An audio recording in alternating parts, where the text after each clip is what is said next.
दोस्तों आज साल 2024 का अंतिम प्रदोष व्रत है जो कि शनिवार के दिन है।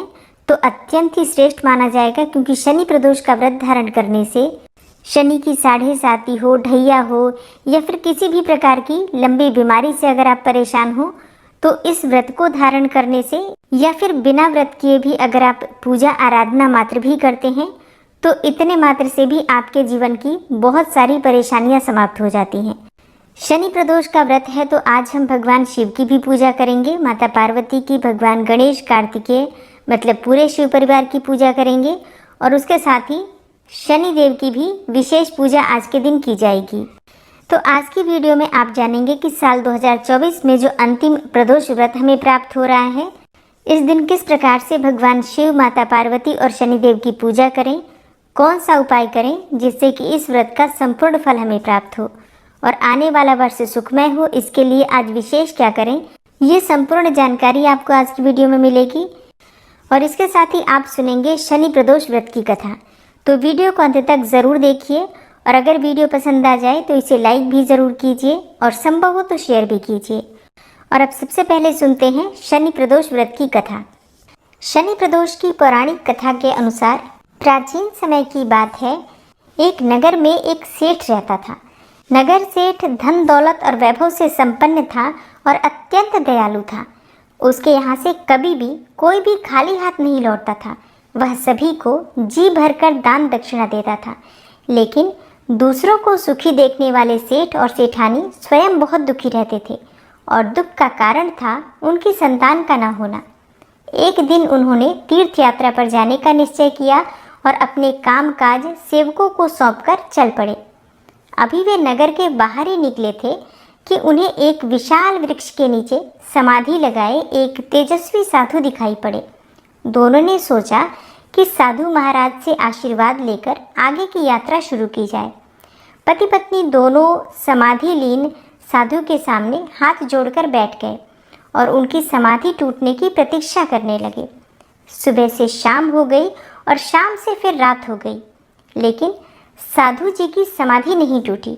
मगर सेठ पति पत्नी धैर्यपूर्वक हाथ जोड़कर बैठे रहे। अंततः अगले दिन प्रातःकाल साधु जी समाधि से उठे और सेठ पति पत्नी को बैठे देखकर वह मंद मंद मुस्कुराए और आशीर्वाद स्वरूप हाथ उठाकर बोले, हे वत्स, मैं तुम्हारे अंतर्मन की कथा भाप गया हूँ। मैं तुम्हारे धैर्य और भक्ति भाव से अत्यंत प्रसन्न हूँ। साधु ने संतान प्राप्ति के लिए उन्हें शनि प्रदोष का व्रत करने को कहा। साधु ने कहा कि शिव पार्वती की पूजा शनि प्रदोष व्रत के दिन करने से और शनिदेव की पूजा करने से तुम्हें उत्तम और योग्य संतान की प्राप्ति होगी। साधु से आशीर्वाद पाकर और शनि प्रदोष की विधि जानकर सेठ सेठानी प्रसन्न मन से तीर्थ यात्रा की ओर निकल पड़े। तीर्थ यात्रा करने के बाद जब दोनों घर वापस लौटे तो साधु के बताए अनुसार नियम पूर्वक विधि विधान से शनि प्रदोष का व्रत करने लगे। इसके कुछ समय के बाद शनि प्रदोष व्रत के प्रभाव से सेठ की पत्नी ने एक सुंदर पुत्र को जन्म दिया। इस व्रत के प्रभाव से उनके यहाँ छाया अंधकार लुप्त हो गया। दोनों आनंद पूर्वक रहने लगे। तो जो भी भक्त सच्चे मन से भगवान शिव और शक्ति की आराधना करते हैं और शनि प्रदोष के दिन शनि भगवान की भी पूजा आराधना करते हैं तो निश्चित ही उनके मन की कोई भी कामना हो भगवान शिव, शक्ति और शनिदेव की कृपा से पूर्ण होती है। और अब जानते हैं पूजा विधि के बारे में। तो देखिए, जब आप व्रत करते हैं तो प्रातःकाल जल्दी उठेंगे, सूर्योदय से पहले उठ जाइए, स्नान कर लीजिए और स्नान के बाद सबसे पहले भगवान सूर्यदेव को जल अर्पित कीजिए और उसके बाद भगवान शिव और माता पार्वती की विधि विधान से आपको पूजा करनी है। आप चाहें तो अलग से चौकी लगा सकते हैं या फिर घर के मंदिर में जहाँ पर विराजित है शिव और पार्वती, उन्हीं के सामने आप एक शुद्ध घी का दीपक प्रज्वलित कर लीजिए और इसके बाद आप अपने व्रत का संकल्प ले लीजिए कि आज आप व्रत धारण कर रहे हैं प्रदोष का। जिस भी मनोकामना से आप व्रत कर रहे हैं, अपनी मनोकामना भगवान शिव से कहिए, उसे पूर्ण करने के लिए उनसे प्रार्थना कीजिए और व्रत में जाने अनजाने कोई भूल चूक हो जाती है, इसके लिए क्षमा प्रार्थना कर लीजिए। अब आपका व्रत प्रारंभ हो जाता है। इसके बाद विधि विधान से भगवान शिव और माता पार्वती की पूजा कीजिए और सुबह की पूजा संक्षिप्त होती है। बस आप पंचोपचार विधि से पूजा कर लीजिए, व्रत का संकल्प ले लीजिए, भगवान शिव की आरती कर लीजिए। आप चाहें तो मंदिर जाकर भी पूजा कर सकते हैं, लेकिन विशेष पूजा शाम की होती है जो कि प्रदोष काल में होती है। और जैसे कि अगर आप प्रदोष का व्रत धारण कर रहे हैं तो आप फलाहार के द्वारा ये व्रत धारण कर सकते हैं। फल ले सकते हैं, जूस पी सकते हैं, फलों का रस ले सकते हैं, चाय, दूध और जल लेकर आप व्रत धारण कर सकते हैं। और जो भक्त व्रत नहीं कर रहे हैं, सिर्फ पूजा कर रहे हैं, उन्हें आज सात्विक भोजन लेना है। मतलब लहसुन, प्याज, मांस, मदिरा, ये सभी चीज़ें आज आपको नहीं खानी है। बिना लहसुन प्याज का शुद्ध और सात्विक भोजन लीजिए और शाम के समय विधि विधान से भगवान शिव और माता पार्वती की पूजा कीजिए। और हाँ, आप सुबह भी पूजा कर सकते हैं, शाम को भी पूजा कर सकते हैं। पूजा तो देखिए दोनों समय करना है, लेकिन विशेष पूजा शाम की होती है जो कि प्रदोष काल में होती है। तो वैसे तो भगवान शिव की पूजा में आप किसी भी प्रकार से अपनी शक्ति सामर्थ्य के अनुसार पूजा सामग्री प्रयोग कर सकते हैं, लेकिन जब शनि प्रदोष होता है तो कुछ विशेष चीज़ें होती हैं जिनका प्रयोग अगर हम करते हैं तो सभी प्रकार की समस्याओं से मुक्ति मिल सकती है। तो ये उपाय आपको शाम को करना है प्रदोष काल में। जो प्रदोष काल का शुभ मुहूर्त मैंने आपको बताया है, उसी समय में आपको ये उपाय करना है। और प्रयास कीजिए कि आप मंदिर जाकर ये उपाय करें, लेकिन अगर मंदिर नहीं जा पाते हैं, घर में शिवलिंग है तो घर में भी कर सकते हैं। करना क्या है आपको शाम को मतलब प्रदोष काल से पहले स्नान कर लेना चाहिए, या फिर चाहे तो हाथ पैर मुंह धोकर और वस्त्र बदल सकते हैं। मतलब शुद्धता का ध्यान रखना है, क्योंकि भगवान शिव की पूजा है, प्रदोष काल की पूजा है, तो विशेष रूप से शुद्धता आवश्यक है। इसके बाद आप एक पात्र ले लीजिए। पात्र आप तांबे का मत लीजिए, इसके अलावा आप कोई भी पात्र ले सकते हैं, चांदी का भी ले सकते हैं या फिर पीतल का भी ले सकते हैं, और अगर ये उपलब्ध ना हो तो स्टील का भी ले सकते हैं।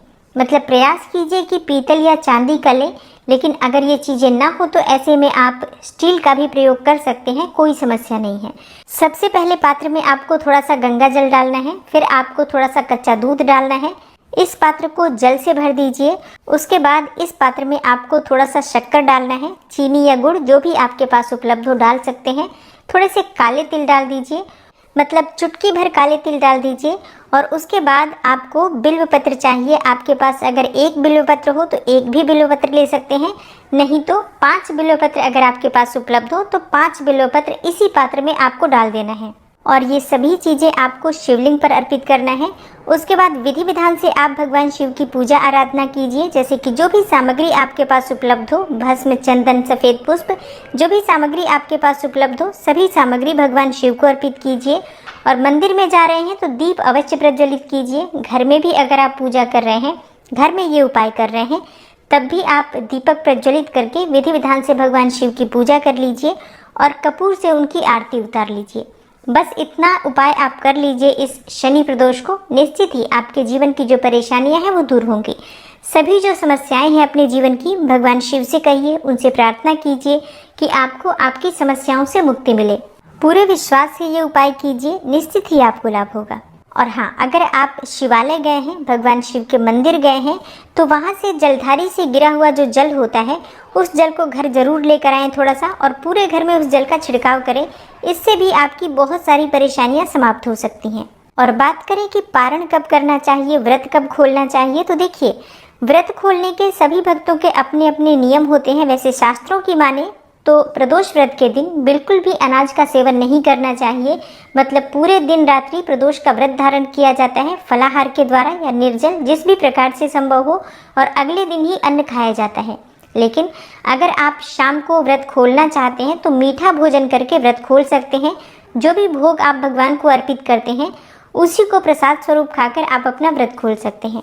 और अगर आप सुबह व्रत खोलते हैं तो आप सुबह उठ जाइए, स्नान कर लीजिए, उसके बाद भगवान शिव की विधि विधान से पूजा कर लीजिए, और उसके बाद शुद्ध और सात्विक भोजन जो कि बिना लहसुन प्याज का हो, ऐसा भोजन खाकर आपको व्रत खोलना चाहिए। तो त्रयोदशी तिथि प्रारंभ हो रही है 28 दिसंबर को देर रात्रि 2:26 पर, और तिथि समाप्त होगी 29 दिसंबर को देर रात्रि 3:32 पर। तो ऐसे में सूर्योदय कालीन तिथि भी है, और शाम को प्रदोष काल में भी त्रयोदशी की तिथि हमें प्राप्त हो रही है 28 दिसंबर को। इसलिए 28 दिसंबर 2024 शनिवार को प्रदोष का व्रत धारण करेंगे, और प्रदोषकालीन पूजा का शुभ मुहूर्त होगा शाम को 5 बजे से रात्रि 7:30 तक। तो उम्मीद करती हूँ कि आज की वीडियो आपके लिए अवश्य उपयोगी होगी। तो